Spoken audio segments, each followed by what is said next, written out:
When most people think of confidence, they imagine it as a fixed trait, something you either have or you don't. Some assume it is inherited, tied to genetics or personality, and therefore out of reach if you weren't naturally born with it. But neuroscience tells us something very different. Confidence is not a rigid trait locked into our DNA.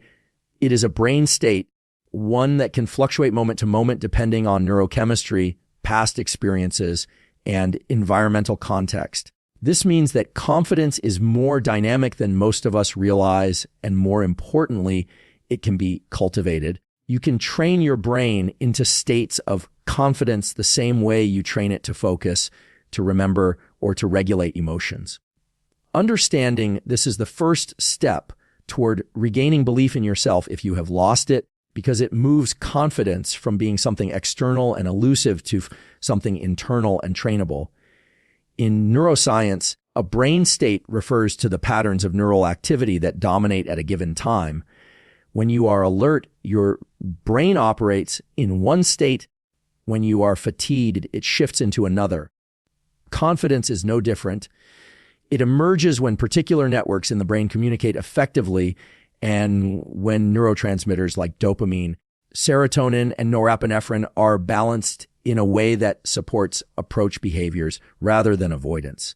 Think about what happens when you feel confident. You perceive challenges as opportunities. Your decision making becomes clearer. Your body language changes, and your willingness to take action increases. None of this is accidental.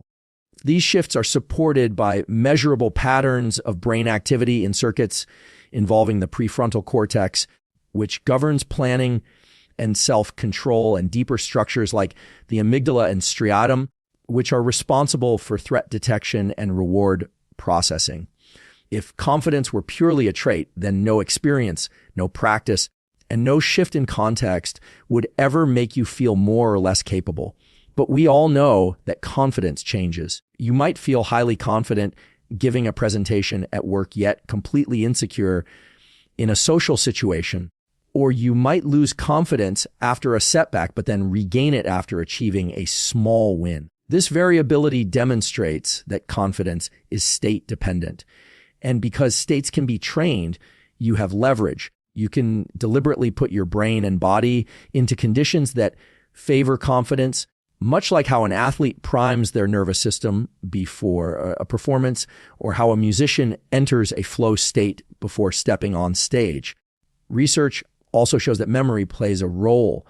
When you recall past successes, even small ones, you activate the same neural pathways associated with confidence. This isn't just positive thinking. It is the brain rehearsing evidence that supports the state of self-belief. The more you revisit those experiences, the more your brain normalizes the idea that you are competent and capable. Conversely, when you habitually focus on failures or perceived inadequacies, you reinforce states of insecurity and hesitation. This illustrates why your inner narrative matters so much. It is not just psychology, it is neurology. Each thought is an electrical and chemical signal that trains circuits to fire more easily in the future, sculpting how confident or insecure you feel in a given situation. Another important aspect is the connection between confidence and prediction. Your brain is a prediction machine. It constantly evaluates what is likely to happen next and prepares your body accordingly. If your brain predicts that you will fail or be rejected, it primes you with stress signals, faster heart rate, shallow breathing, muscle tension. If your brain predicts you will succeed, the opposite occurs. Your physiology shifts toward calm readiness. This means confidence is deeply tied to expectation, and expectation is something you can influence by controlling where you put your attention, how you prepare, and what you practice. Over time, repeated successful predictions, even small ones, reshape your brain's default expectation toward success rather than failure. When you begin to see confidence as a state, you start to understand why some days you feel strong and assured while other days you feel hesitant and doubtful. It is not that your fundamental personality has changed overnight. It is that your brain has shifted into a different state depending on sleep, stress levels, hormonal fluctuations, or recent experiences. This insight alone can free you from the belief that confidence is an all or nothing identity.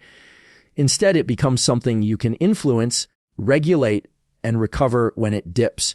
Confidence as a brain state means you can use tools from neuroscience, breathing, visual focus, posture adjustments, cognitive reframing, and deliberate practice to change the way your brain is operating in real time rather than waiting for some external validation or innate trait to rescue you. One of the most important discoveries in neuroscience over the past few decades is that the brain is not fixed. For a long time, the prevailing belief was that the brain developed in early childhood and then simply declined with age, with little ability to change or adapt. Today, we know that this view is completely outdated. The brain is plastic, meaning it can reorganize itself, form new connections, and even strengthen or weaken existing pathways throughout life. This ability is known as neuroplasticity, and it is the foundation for understanding how confidence can be built, rebuilt, and reinforced. Confidence is not locked into the personality you were born with. It is something your brain can learn to generate through repeated practice and experience. Neuroplasticity operates on a simple principle. Neurons that fire together wire together. Every time you engage in a behavior, thought pattern, or emotional response, you activate certain neural circuits.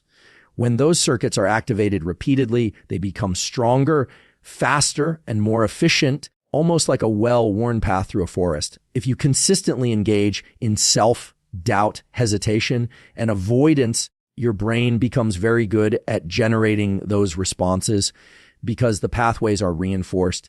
But if you consistently practice behaviors that embody self-belief and competence, your brain strengthens those circuits instead, making confidence easier to access over time. In other words, the brain learns from repetition, and you get better at whatever you repeatedly do, whether that is doubt or belief.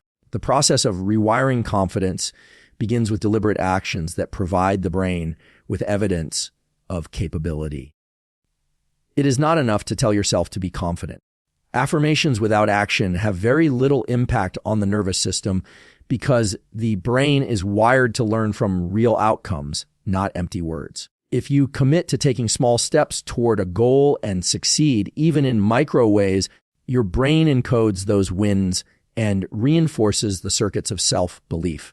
For instance, finishing a workout, completing a difficult email, or initiating a conversation may seem like small tasks, but in terms of neuroplasticity, they carry weight because they generate real experiences of competence that your brain can store and recall. Over time, these small wins compound, training your nervous system to expect that you are capable of meeting challenges. This process also engages dopamine, a neurotransmitter critical for learning and motivation. Dopamine is often misunderstood as simply the chemical of pleasure, but more accurately, it signals the brain when you are on the right track, when a behavior is worth repeating. Each time you succeed at something, dopamine is released, marking the experience as valuable and strengthening the neural pathway associated with that behavior. This is why consistent small actions can be so powerful for rebuilding confidence. They create a cycle. Action leads to success. Success triggers dopamine. Dopamine strengthens circuits, and stronger circuits make the next action easier. Importantly, neuroplasticity is not always positive. Just as you can wire confidence into your brain, you can also wire insecurity if you repeatedly avoid challenges or tell yourself that you are not capable. The brain does not judge what you are rehearsing. It simply adapts to what you feed it. This is why many people get stuck in loops of self-doubt. Their repeated avoidance and negative self-talk are literally strengthening the neural pathways of insecurity. Recognizing this allows you to shift your perspective. Every moment you are either reinforcing confidence or reinforcing doubt, and the choice comes down to what behaviors and thoughts you repeatedly engage in. The good news is that The brain's capacity for plasticity extends across the entire lifespan. It does not matter if you are a teenager, an adult in midlife, or well into your later years. The nervous system retains the ability to rewire itself in response to repeated experience. This means that even if you have lost confidence through failure, rejection, or long periods of doubt, you are never permanently stuck. By deliberately engaging in behaviors that align with confidence, you can retrain your brain to believe in your capability again. It is not instant and it requires consistent practice, but the science is clear. Plasticity favors repetition, and repetition builds lasting change. One of the most effective ways to harness neuroplasticity is through what researchers call effortful engagement. Plasticity is most active when the brain is alert, focused, and exerting effort just beyond its comfort zone. This is why stepping into small challenges is so crucial for building confidence. When you are slightly stretched, uncomfortable but not overwhelmed, your brain is in an ideal state to rewire. If you succeed in that stretch zone, your brain encodes new associations between effort and capability, gradually building stronger circuits of confidence. And even if you fail, the act of engaging still teaches your brain resilience, showing it that discomfort is not catastrophic, but survivable. In this way, confidence becomes less about waiting for external validation and more about actively shaping your neural circuitry through consistent practice. Every challenge you face and every action you take is an opportunity to teach your brain something new about who you are and what you can do. By understanding and leveraging neuroplasticity, you realize that self-belief is not something you passively wait for, but something you actively build through the architecture of your nervous system. Confidence, at its core, is tied directly to the chemistry of the brain. Among the various neurochemicals that influence behavior, dopamine plays one of the most crucial roles in shaping how confident or hesitant you feel. Many people think of dopamine as the pleasure molecule, but that definition is incomplete. Dopamine is less about pleasure and more about motivation, drive, and reinforcement of behavior. It signals your brain when something is worth pursuing and when an action should be repeated. Understanding dopamine's role in confidence allows you to see why small wins matter so much and how the brain learns to believe in your ability through repeated cycles of action and reward. Dopamine operates by setting up what neuroscientists call reward prediction. The brain is constantly predicting outcomes, scanning the environment to evaluate whether a certain action will lead to success or failure. When your brain predicts a positive outcome and you achieve it, dopamine is released, reinforcing the behavior and teaching your nervous system that this pathway is reliable. Over time, this loop builds a strong association between effort, outcome, and reward, which becomes the neurological foundation of confidence. In essence, confidence grows when your brain repeatedly learns that taking action leads to positive results. But dopamine does not only respond to success. One of the fascinating aspects of this molecule is that it is released in anticipation of reward, not just after receiving it. This means your brain produces dopamine when it predicts that something good is likely to happen, energizing you to move forward and take risks.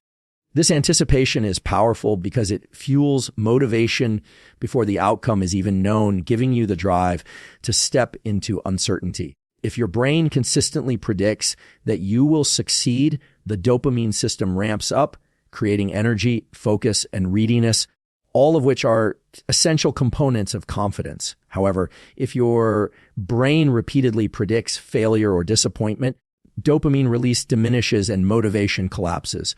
This is why confidence feels so fragile after repeated setbacks. Each failure without reframing or learning reduces your brain's expectation that future effort will pay off. And as a result, the dopamine system becomes less active in those contexts. This creates a self-reinforcing loop of hesitation and avoidance. Fortunately, this cycle can be broken by deliberately focusing on and reinforcing even the smallest successes. which can reset the brain's predictive system and rebuild the confidence loop. Micro successes are incredibly effective in this regard.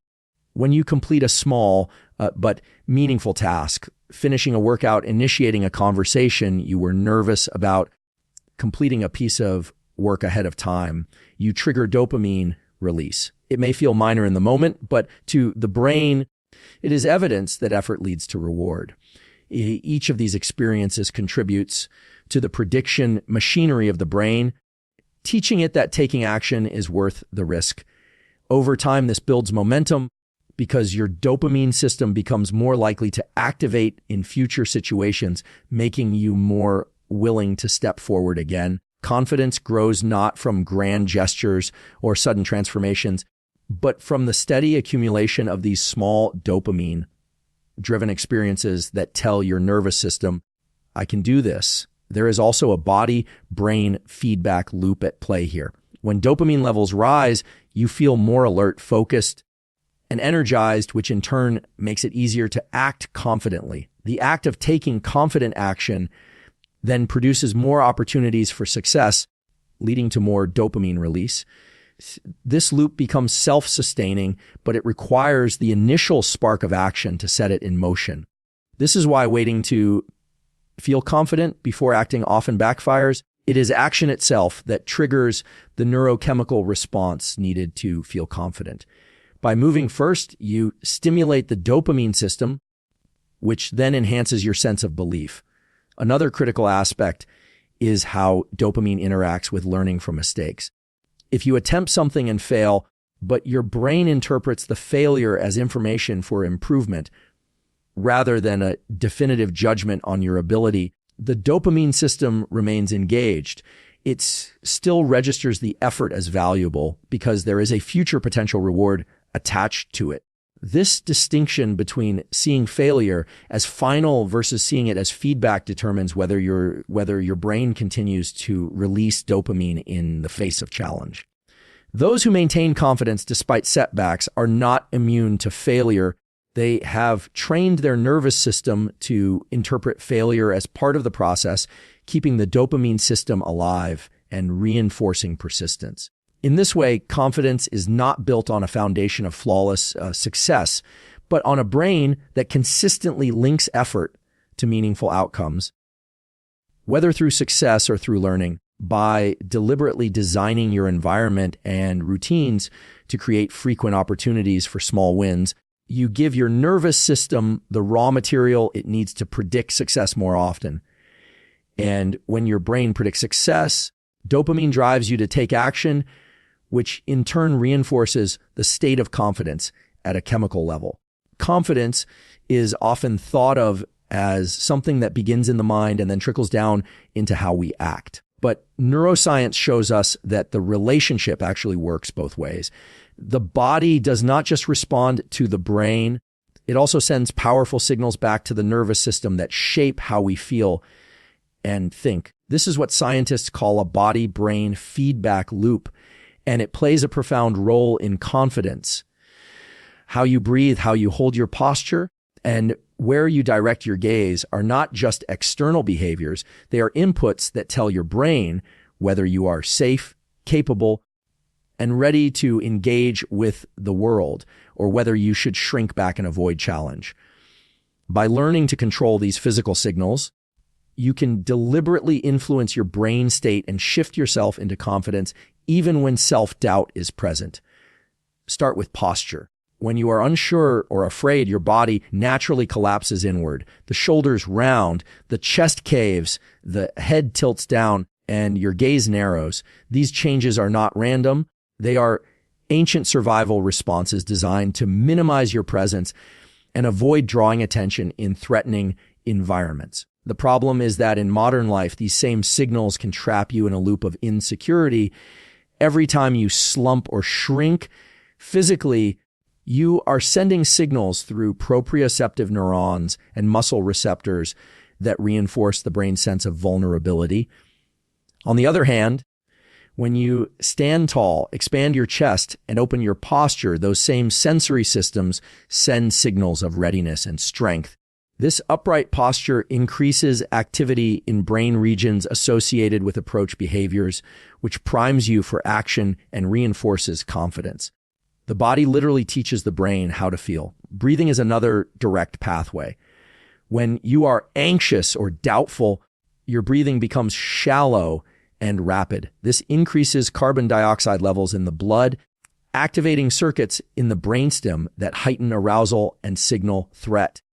Your brain interprets this physiological state as evidence that something is wrong, amplifying feelings of insecurity. By consciously slowing and deepening your breath, you flip the signal. Longer exhales, in particular, activate the parasympathetic nervous system, calming the body and sending a message upward to the brain that the environment is safe and that you are in control. This calm physiological state becomes the backdrop on which confidence can emerge. Rather than waiting for your mind to quiet down before you act, you can use breath as the lever to settle your nervous system, making confidence more accessible. Vision also plays a critical role. When you are nervous, your eyes naturally focus narrowly, scanning the environment for potential threats. This tunnel vision activates the amygdala and other survival circuits that heighten vigilance and reduce feelings of safety. By deliberately broadening your gaze, lifting your eyes, and taking in more of the visual field, you shift your brain's state from defensive to exploratory. This wide-angle vision engages circuits in the visual cortex and midbrain that promote calm, curiosity, and approach, all of which support confident action. Athletes, performers, and military operators all use this principle, training themselves to expand their gaze in moments of stress because it flips their brain into a state of controlled readiness rather than panic. What is striking about all of this is that the brain does not wait to check whether these body signals are true.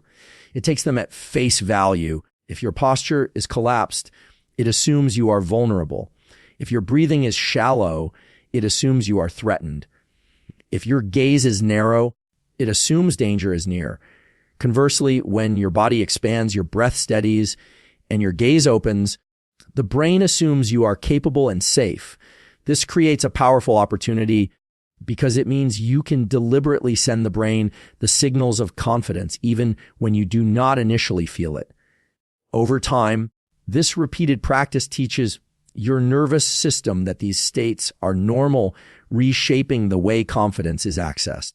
This feedback loop also explains why physical practices like exercise, yoga, or martial arts often build confidence.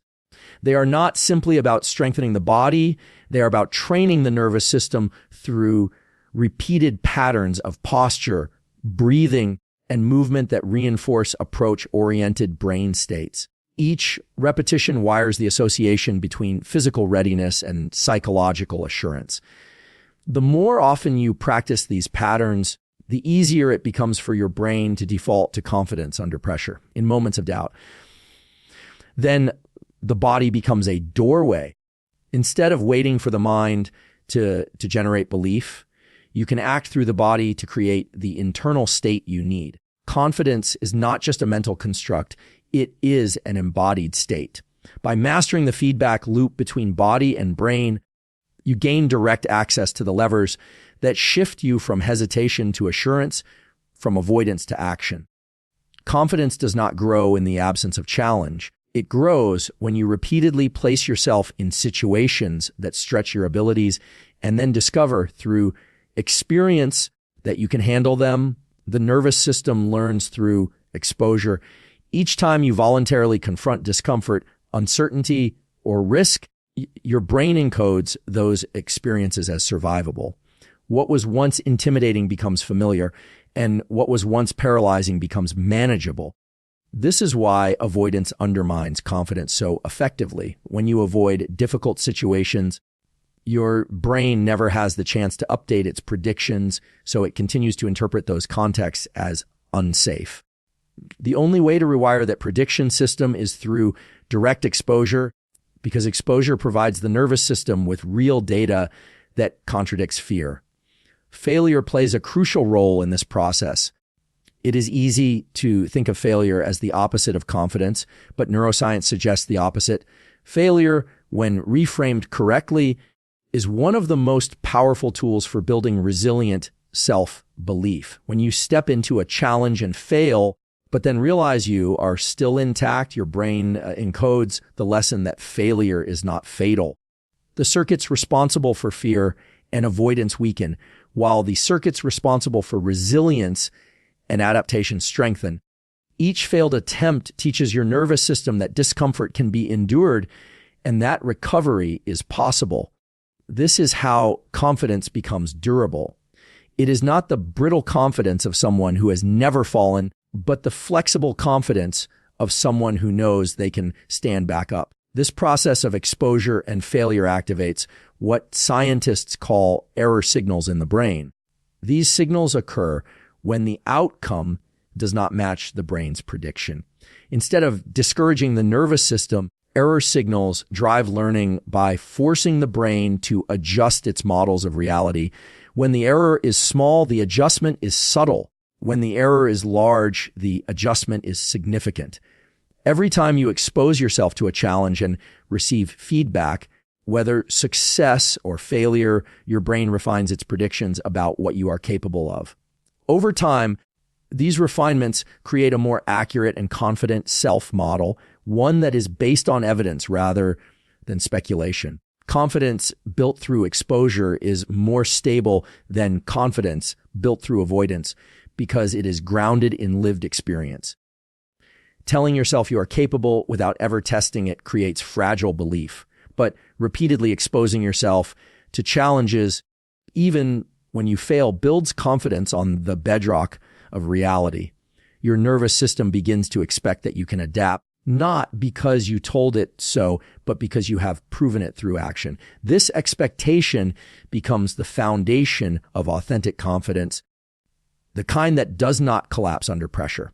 Importantly, exposure must be gradual.